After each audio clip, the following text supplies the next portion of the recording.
அடுத்து 8th பிளேஸ்ல இருக்க ஆக்டர் ரவி மோகன்.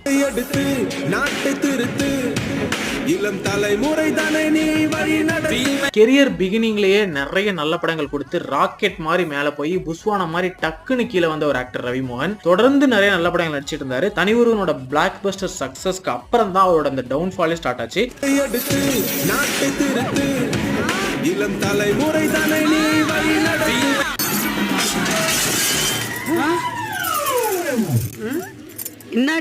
தனி ஒருவன் ஒரு மாஸ்டர் பீஸ். ரவி மோகன் அண்ட் அரவிந்த் சாமி ரோல்ஸ் எவ்வளவு பெரிய ஹீரோஸை வச்சு பார்த்தாலும் மாசா இருக்கும். அப்படி ஒரு வெயிட்டான ஸ்கிரிப்ட். மேபி தனி ஒருவன் மாதிரி இன்னொரு படம் ரவி மோகன் கிட்ட இருந்து வரலையே அப்படிங்கறது கூட ஆடியன்ஸ்க்கு ஒரு டிசப்பாயின்மெண்டா இருக்கலாம். அதுக்கப்புறம் ரிலீஸ் ஆனதுல 2 படங்கள் மிருதன் அண்ட் கோமாளி மட்டும் தான் சொல்லிக்கிற அளவுக்கு ஹிட்டான படங்கள். மீதி இருக்க எல்லா படமே ஆவரேஜ் இல்ல அடி வாங்கின படங்கள். இதை அவருமே ரியலைஸ் பண்ணி தான் ஓகே தனி ஒருவன் மாதிரி தான் அவங்க எதிர்பார்க்கறாங்க போலன்னு தனி ஒருவன் 2 அனௌன்ஸ்மெண்ட் பண்ணாரு. நான் ஏன் இன்னும் என் எதிரியை தேடி போல